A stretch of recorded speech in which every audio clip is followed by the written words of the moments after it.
Italian Wine Podcast. Chin Chin with Italian wine people.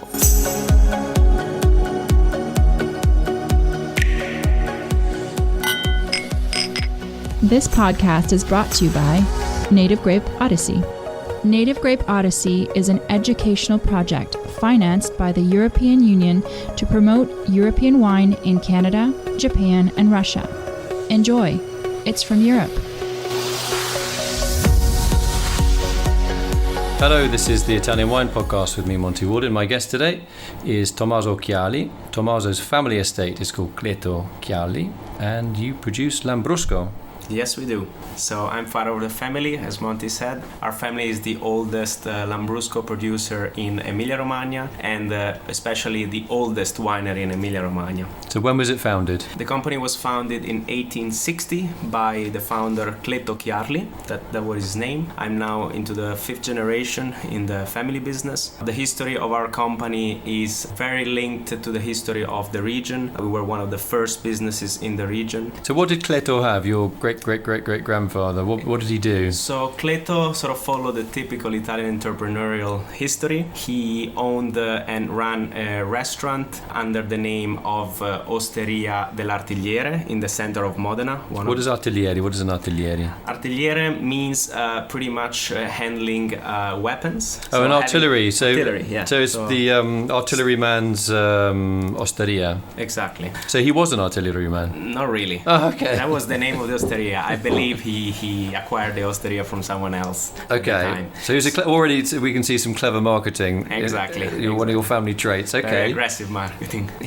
At the time he used to produce his own wine for the osteria for his guests, and we all believed that his wine was much better than his food. So he decided to close the osteria and open 100% sort of winery activity. So you are which generation? I am the fifth generation. So is your parents, are they still around? My parents are still around. My dad and uncle own the business. My dad looks after the commercial side of it, while my uncle is handling our vineyards and our agricultural estates. So just your first name of your dad? Anselmo. Anselmo's my father. His brother and your uncle is? Mauro Chiarli. Okay. So let's talk Lambrusco. So Lambrusco can be various colours, pink, white or red. Which do you go for? So this is a good point. Lambrusco is perceived by many as a single type of wine, but Lambrusco is not a wine only. It is a family of many different varietals. These varietals grow in a very narrow area that goes from Modena on the southern side up to Mantova on the northern side of Emilia. There are about, let's say, 10 different Lambrusco grape varietals. We work as a Chiarli family with 3 varietals in the area of Modena: the Salamino, which grows on the northern side of the region, the Sorbara, again in the northern side of the region, very close to the Salamino, and the Grasparossa on the southern side of Modena. So the names of these varieties of Lambrusco, no coincidence. Why Salamino? So Salamino has got its name from the shape of the grape bunch, which looks like a salami, which is also a very typical item in the area. So salamis and prosciuttos is the culture of cured meats in our area is very big. So I believe our ancestor called this grape varietal salami because of its shape. So that's the salami-shaped grape variety of Lambrusco. What about Grasparossa? What does that mean? Grasparossa is a very particular varietal. It's a dark berry like a Salamino, but differently to Salamino, it's the leaves of the vineyards become extremely red after harvest time, and that's why Graspa, which is the stems and the leaves, Rossa is the color red. That's why the name of this grape varietal.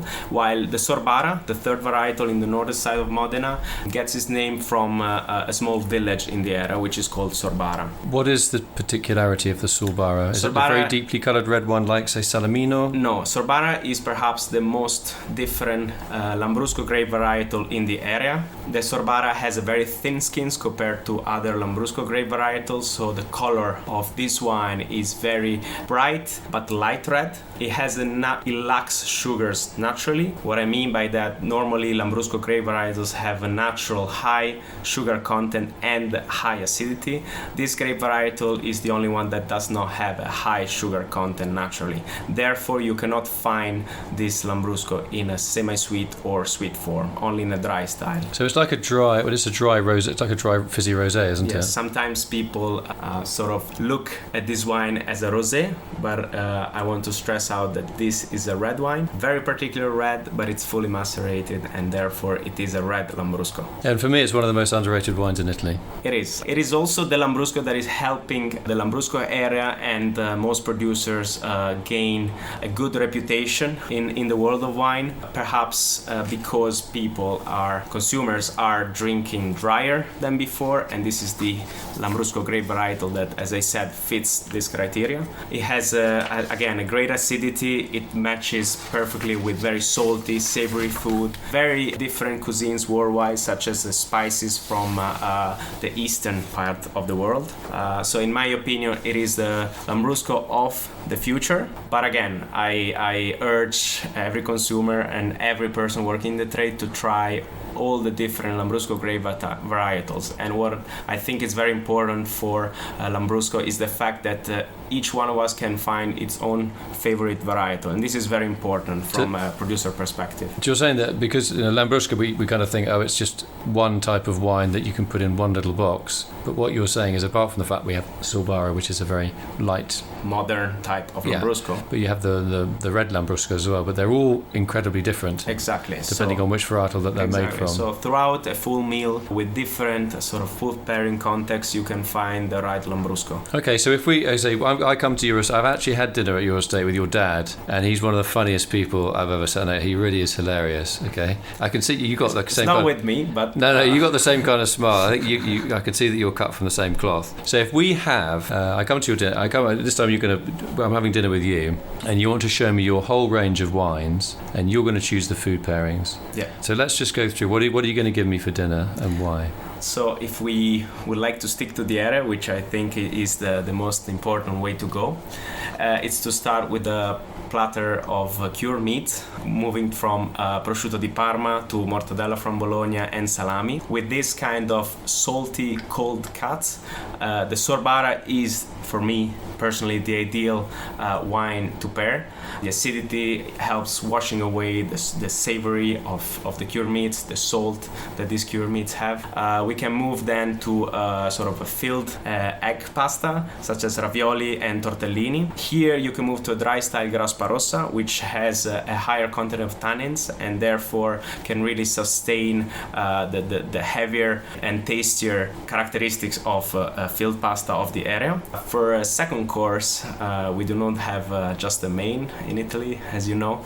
We have a starter, a first course, a second course. For the second course, we would move to a softer, dark style Lambrusco, maybe a Salamino or a blend between Salamino and Grasparossa. What I mean by softer is with the higher residual sugar, around 18-20 grams, and this would be ideal with the boiled meats of the area, coming both from pork and beef. And for a dessert, we have the sweet Lambrusco, which is not seen worldwide as a great wine, but when done in the right way with only natural sugar, it is a great wine either to pair with, for example, hard savory cheese such as Parmesan and sort of pecorino from another region, or also with desserts, sort of a cherry tart, this kind of very savory and sweet desserts. Super. So you have various estates as well. Do you make any, I mean, in terms of your land holdings, when we talk about Lambrusco, we kind of think it's an industrial wine, it's just miles and miles and miles of grapes,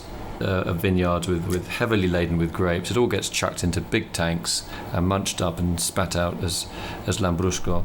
But you have different estates with different terroirs, and your family feels that very strongly that the terroir is very much linked to the type of Lambrusco variety that you're planting and growing in that area. Is that correct? Yes. So let's just go through some of your single vineyards, if you like. Okay. In 2001, we built a brand new winery under the name of our founder, Cleto Chiarli.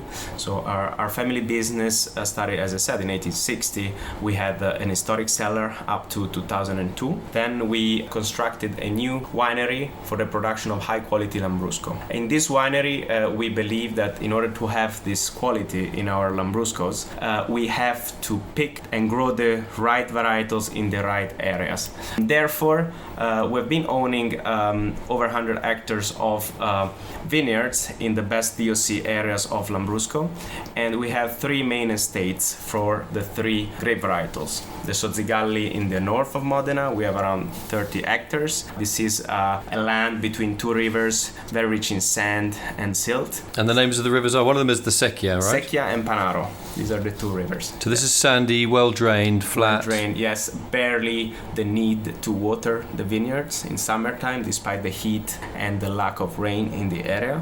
While on the southern part of Modena, close to the Cleto Chiarli winery, we have the Tenuta Cialdini, which is a single vineyard of Grasparossa. Here we have much more of a rocky soil, quite a bit of clay, and this is where we grow the Grasparossa, the single vineyard Grasparossa, which we produce then for Okay, so when you talk about clay, and we're thinking normally clay soils you can have quite aggressive or hard tannins, is that the case with your Lambrusco there or not? It is the case. So the Grasparossa is the most tanninic type of Lambrusco varietal, and therefore it grows in this area, in the southern part of Modena, where, as I said, there is a lot of gravels and clay. So do you pick that up in the wine, though? I mean, when we again, this preconception, Lambrusco is it's always soft and blancmange like candy floss. So what we like to say is that all Lambrusco varietals have that surname Lambrusco for a reason. So they have common characteristics, so light-bodied, a high acidity, a good natural sugar content. And this is present also in the Grasparossa. The Grasparossa, in addition to this, has the tannins. So in my opinion, it's a very extremely well-balanced wine. It starts off extremely fruity, and then you got the dryness from the tannins at the end. So it is a very, very food-friendly wine, easy to pair with spicy food, easy to pair with very salty types of food, and the balance between the tannins and the residual sugar is great in this grape varietal. You have another one called Tenuta Belvedere. Tenuta Belvedere. It is the area where we grow some Grasparossa vineyards. This is an area very close to the Cialdini, to the Grasparossa estate. And we grow also the only native white berry in the area, which is the Pignoletto. I haven't talked about the Pignoletto because the Pignoletto, it is not part of the Lambrusco family, but it is a very local white grape. And it's one to look out for fashionistas, because it's starting to get a little bit of movement behind it. Pignoletto. It's a very nice little name as well. There are some markets such as the UK which are embracing this wine quite well. It is one of the most growing wines in the Italian retail market, which is a good sign for the area. So what are typical flavors of Pignoletto white wine? Pignoletto is extremely floral. It has, in order to appreciate a good Pignoletto, it has quite a high residual sugar, so we're going towards an extra dry type of Pignoletto. But again, it has this acidity which is common in the area given by the soil, which is very important for this wine, very balanced. And in my opinion, it is what makes it unique is the floral notes that you find in this wine. So it's extremely rich. The taste sticks on the palate for long. So what sort of food would we be looking for there as a good match? So Pignoletto, traditionally, it is consumed, again, I don't want to be boring, with the charcuterie, so the cured meats.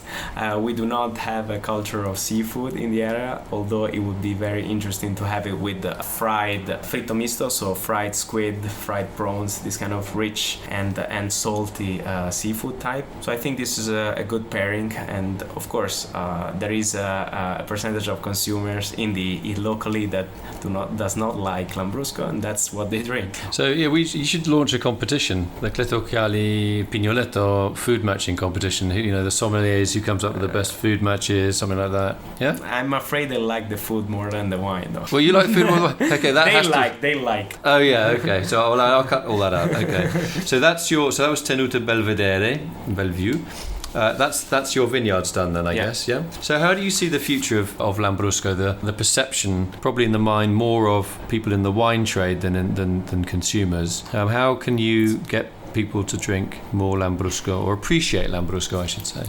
So I believe in the past 20 years there has been a movement for the requalification of this wine. In particular, as Chiarli producers, we believe to have been one of the examples of this renaissance of Lambrusco. In 2008, we started getting the Tre Bicchieri from Gambero Rosso for the first time in the history of Lambrusco. That's the Three Glasses Award, which is a very much coveted thing in Italy. Last year we were awarded in the top 100 wines of Wine Spectator for 2019. Again, very historical for in the history of Lambrusco. And I believe these sort of achievements gained by us, but also from other colleagues, it is the way to bring back the image of Lambrusco in terms of the trade for consumers. This is up to the trade to sort of convey our work and our efforts to consumers. We see that there is a growing interest in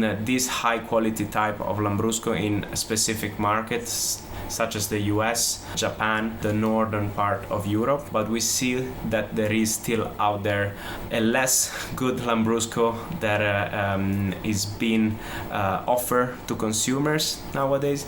But we also believe that this is a word that is going to end in the future, no matter how much some other producers. But we believe there's going to be a bright future for this Lambrusco, but for the other Lambrusco, there's not going to be any future. Okay, you mean a slightly more sophisticated style of Lambrusco. I think it's a great, I've always been a big fan of Lambrusco, and people really don't believe me when I say that. And if you live in Italy and spend a lot of time in Italy, which I do, and you get given a lot of rich food often you are eating when it's either been hot or is about to be hot or very, very warm, and you want something that's refreshing and digestible, cuts through that fattiness of the food, and doesn't make you fall over or fall asleep. It's an absolutely stupendous wine. Obviously, it has various variations, but as a category, it's a wine I've always really liked. Honestly, people don't believe it. So how could you, wine expert, Mr. Sophisticated, blah blah, go for Lambrusco? And I say because it's a great wine. It is, and we're going to convince these people about the greatness of Lambrusco. Yeah, I think trying to convince people of anything it can be really, really hard. I think it's easy for me to say be patient because you have a company to run and you've got to make ends meet at the end of the month. But I think sometimes maybe when things are forced down people's throat, they don't really appreciate them. It's just, I guess, getting more people to the region and trying these wines with the local food, so that they can say, actually, you know what, this is a pairing that works really, really well. The alcohol levels are very moderate. Yeah. We look at some red wines now, 15, 16 alcohol. Yeah, Lambrusco fits those worldwide trends at the moment. People are drinking more sparkling. Yeah. They're drinking less wine with less alcoholic content. They're drinking drier, and we have a very good dry Lambrusco portfolio in the area, so I believe we fit the criteria of at the moment and of the future. So it's funny, you're dressed like, if you walked in now, well, you have just walked in anyway, and Monty says, right, guess your occupation. I say you're an insurance salesman or something. You got the tie and all the rest of it. I think maybe also he sells Lambrusco. I'll be like, no, he doesn't sell them. He's straight for that. But I suppose that's I don't know why I've said that, but I'm not saying that you should dress up. We gotta be coherent. Yeah. We sell it good, high quality Lambrusco. Yeah. Anyway, I want to say thanks to my guest today, Tommaso Chiarli. Thanks a lot, Monty. From Cleto Chiarli. It's been lovely to hear you describe your wines and actually the terroir that they come from, because people don't often associate Lambrusco with any kind of terroir. They think it all just comes out of one big tank, which is not the case. And I wish you and your family every success, and say hi to your dad for me. Thanks a lot, I will. He almost gave me indigestion because he made me laugh so much during a dinner. He's got some great stories to tell. He's a very funny guy, and you've got a cheeky smile as well, so I can see where you get it from. So obviously there's a genetic thing going on, but very nice to meet you, Tommaso. I wish you were enthusiastic. My pleasure. A very enthusiastic chap, and wish you every success. You deserve it. Thanks a lot. This podcast has been brought to you by Native Grape Odyssey, discovering the true essence of high-quality wine from Europe. Find out more on nativegrapeodyssey.eu. Enjoy. It's from Europe. Follow Italian Wine Podcast on Facebook and Instagram.